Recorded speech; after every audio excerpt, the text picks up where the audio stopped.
Hello everyone, कैसे हो आप सभी का फिर से एक बार स्वागत है।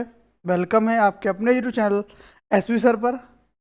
तो बच्चों, बहुत टाइम से वीडियो नहीं आ पा रही है। उसका रीज़न था कि थोड़ा सा हमारा एक सिस्टम है, उसमें प्रॉब्लम्स आ रही थी। स्टूडियो में बहुत सारी प्रॉब्लम्स होती हैं, वो प्रॉब्लम्स क्रिएट हो गई थी, तो उनको सॉल्व किया। उसके बाद मेरी भी तबीयत ख़राब हो गई थी, तो इस वजह से हम आगे की वीडियो कंटिन्यू नहीं कर पाए थे। बट अब आगे से आपके लिए प्रॉपर वीडियो आती रहेंगी। तो हमारा टॉपिक था ट्रायंगल यानी त्रिभुज। उस त्रिभुज को जानेंगे हम बेसिक से।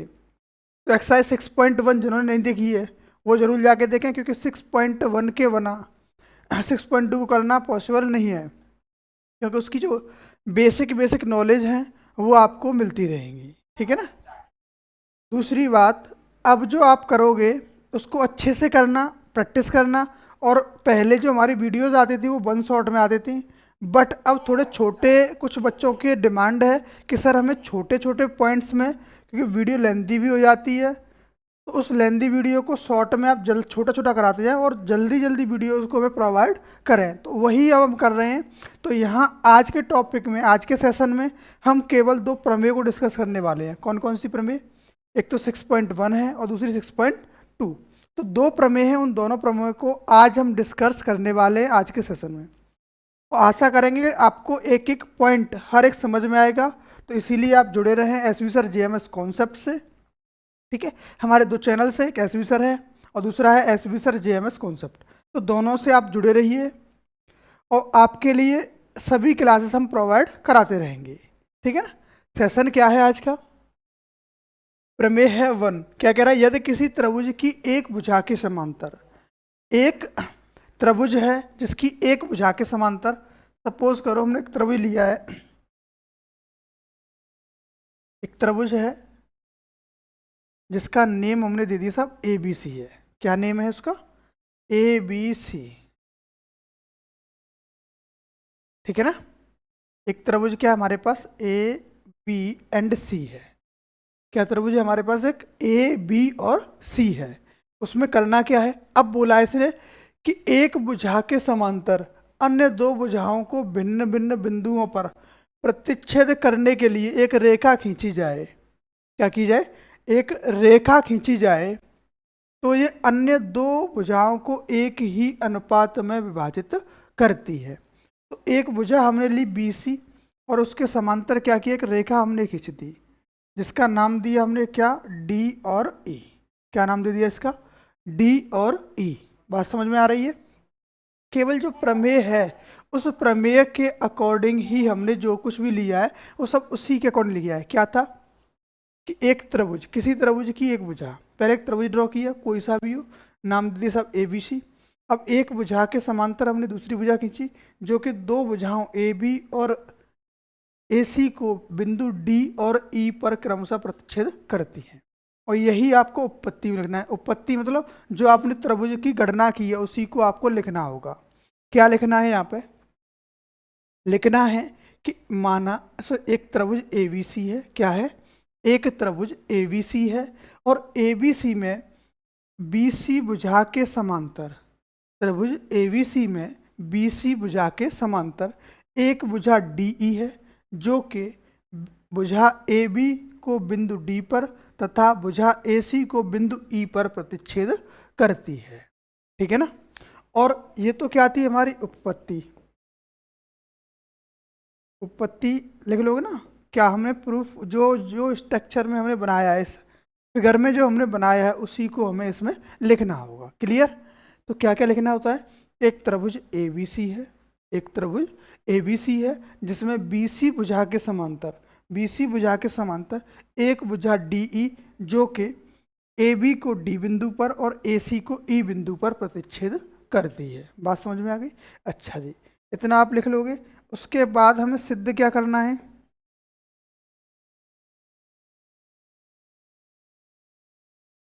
सिद्ध करना है कि करने के लिए एक रेखा खींची है तो ये अन्य दो भुजाओं को एक ही अनुपात में विभाजित करती है।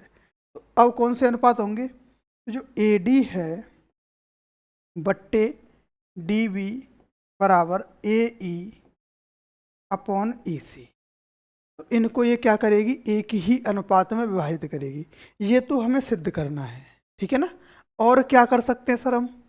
तो देखो, अगर हम डी से AC AC भुजा पर एक लंब डालें, इसको नाम दे दिया हमने M। क्या नाम दिया है? M। ऐसे ही E भुजा से एक और लंब डाला, कौन सा? EN। क्या डाला हमने? EN, जो कि किस भुजा पर है? AB भुजा पर है। ठीक है ना? क्या करोगे? DE और DM जो है लंब है किस पर? AC पर। और दूसरा EN लंब है किस पर? AB पर। किस पर लंब है? AB पर। बात समझ में आ रही है? तो जो DM लंब किस पे था? AC भुजा पर। और EN लंब था वो किस पे था? AB पे। और क्या किया साहब ने? अब हम एक और काम करते हैं, CD और BE को मिलाया। किसको? CD comma BE, CD comma BE को मिलाया। ठीक है, हमने क्या किया? अब CD और BE को मिला दिया। अब मिलाने के बाद जो हमें फिगर तैयार हुआ, उससे हमें त्रिभुजों के क्षेत्रफल निकालने होंगे। क्या करना होगा? त्रिभुजों के क्षेत्रफल। तो कौन कौन से त्रिभुज के क्षेत्रफल? जब हम त्रिभुज के क्षेत्रफल लेंगे तो एक ही भुजा पर जो त्रिभुज बन रहे होंगे उनके क्षेत्रफल लेंगे। कैसे? उसको देखेंगे हम यहाँ पर। देखिए, त्रिभुज ADE का क्षेत्रफल, त्रिभुज ADE का क्षेत्रफल क्या होगा? तो देखो, यहाँ पे जो बन रहा है ADE में एक लंब है, एक आधार है। और जब लंब होता है तो लंब होने के लिए हमें क्या करना होता है? उसमें समकोण त्रिभुज का सूत्र लगाना होता है क्षेत्रफल का। क्या होता है वो? 1/2 आधार गुणा ऊंचाई। ऊंचाई क्या होती है? ऊंचाई होती है उसके लंब के बराबर। और आधार क्या होता है? जिस पर लंब डाला जाता है। ठीक है ना? ऊंचाई क्या होगी? जो लंब है और जिस पर डाला जा रहा है लंब, उसको क्या बोलते हैं हम? आधार। ठीक है? तो सूत्र क्या होता है इसका? 1/2 आधार गुणा ऊंचाई। ठीक है?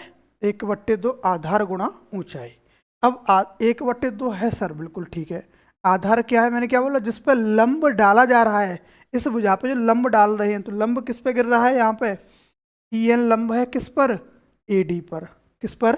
AD पर। किस त्रिभुज में? ADE में। तो AD तो आधार हो गया और EN क्या हो गया? लंब हो गया। ठीक है?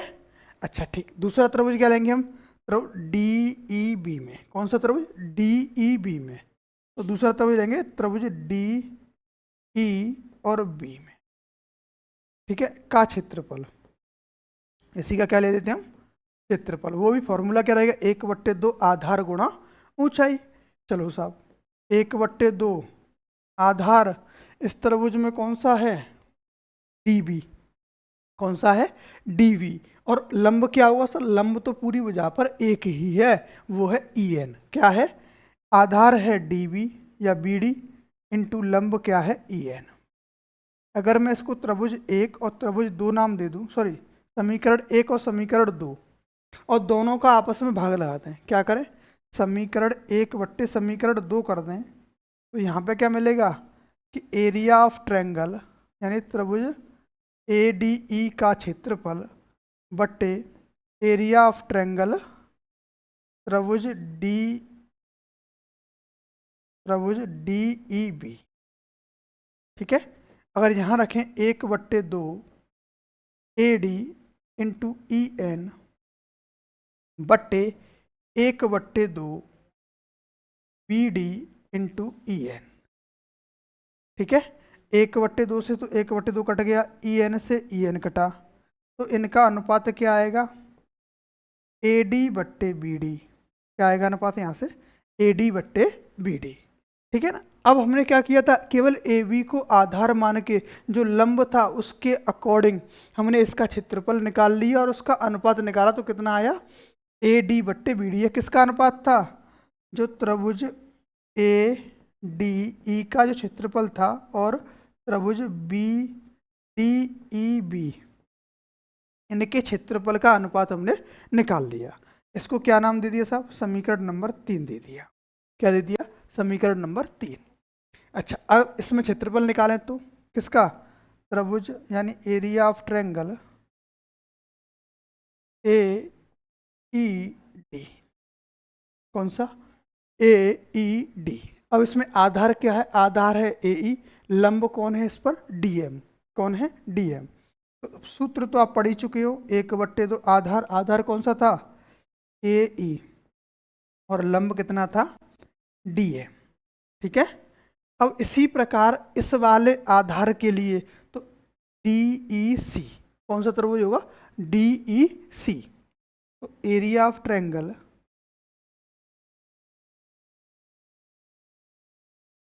डी ई सी वो क्या होगा, 1/2 आधार, इसका आधार क्या होगा, ई सी, क्या होगा, ई सी, ठीक है ना, ई सी, और लंब कितना होगा, वो होगा डी एम। अब इन दोनों का अगर हम आपस में भाग लगा दें, क्या करें, इन दोनों का आपस में भाग लगा दें, और भाग लगाएंगे तो क्या मिलेगा हमें, देखो भाग लगाने पर हमें मिल जाएगा कि जो त्रिभुज ए ई डी बट्टे त्रिभुज डी ई सी का अगर अनुपात निकालेंगे तो देखो डीएम से तो डीएम कट जाएगा, 1/2 से 1/2 कट जाएगा, बचेगा क्या, ए ई बट्टे ई सी, क्या बचेगा, ए ई बट्टे ई सी, ठीक है ना, ए ई बट्टे ई सी, ये बचेगा यहाँ पर। अब देखो अगर हम समीकरण थर्ड और इसको क्या नाम दे देते हैं हम, फोर्थ, ठीक है ना, इन दोनों में देखें तो क्या चीज कुछ दिख रही है, ऊपर वाला त्रिभुज ए डी ई या ए ई डी, बात एक ही है, दोनों त्रिभुज एक ही है, लेकिन ये जो डी बी ई है या डी ई सी है, ये तो अलग अलग दिख रहे हैं। लेकिन एक बात याद रखना कि ये दोनों एक ही आधार पर बने हुए त्रिभुज हैं। कैसे हैं, एक ही आधार डी ई पर बने त्रिभुज हैं। क्या लिखेंगे हम कि त्रिभुज डी ई बी तथा त्रिभुज डी ई सी एक ही आधार पर बने त्रिभुज हैं। क्या है ये, एक ही आधार पर बने त्रिभुज हैं, इसलिए क्या होगा, इसलिए इनके क्षेत्रफल भी आपस में बराबर रहेंगे।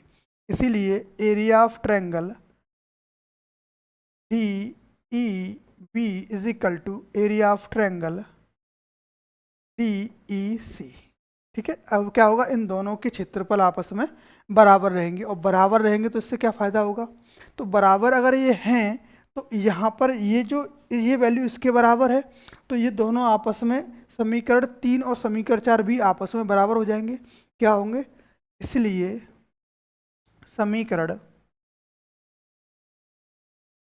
थर्ड व फोर्थ आपस में कैसे होंगे, समान होंगे, ठीक है, कैसे होंगे, समान होंगे। जब इनकी लेफ्ट हैंड साइड यानी बायां पक्ष समान है तो इनका दायां पक्ष भी आपस में कैसा हो जाएगा, समान रहेगा, कैसा रहेगा, समान रहेगा। तो क्या लिख देंगे हम, ए डी बट्टे बी डी बराबर ए ई बट्टे ई सी, ठीक है। तो यही तो हमें सिद्ध करना था, यही क्या करना था हमें, सिद्ध। मेन क्या काम था, सबसे पहले इस प्रमेय के अकॉर्डिंग, इसको दूसरा नाम भी जानते हैं हम, क्या होता है, थेल्स की प्रमेय, इसी को क्या बोलते हैं हम, थेल्स की प्रमेय भी बोलते हैं, दूसरा नाम, ठीक है। अब किया क्या था, इसने बोला किसी त्रिभुज, तो हमने सबसे पहले क्या ड्रॉ किया, त्रिभुज, कौन सा, ए बी सी नाम दे दिया, ठीक है ना।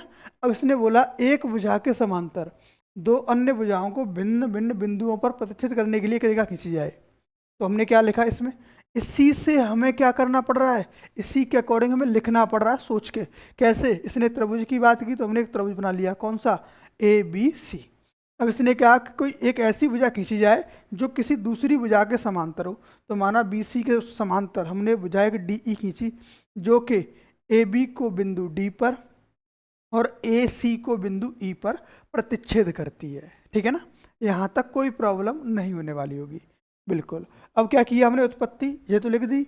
अब सिद्ध क्या करना, इसने कहा कि ये भुजाएं एक ही अनुपात में विभाजित करती हैं, तो इनका अनुपात हमने क्या लिया, आपस में बराबर ले लिया, ठीक है, क्या किया, अनुपात बराबर ले लिया, वही हमें सिद्ध करना था।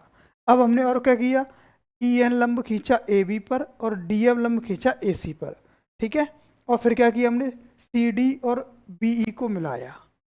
ठीक है, ये या है, छा मत समझना इसको, मिलाया। ठीक है, अब फिर क्या किया हमने, तो पर हमने इस त्रिभुज का क्षेत्रफल निकाला, कौन सा, ए डी ई का।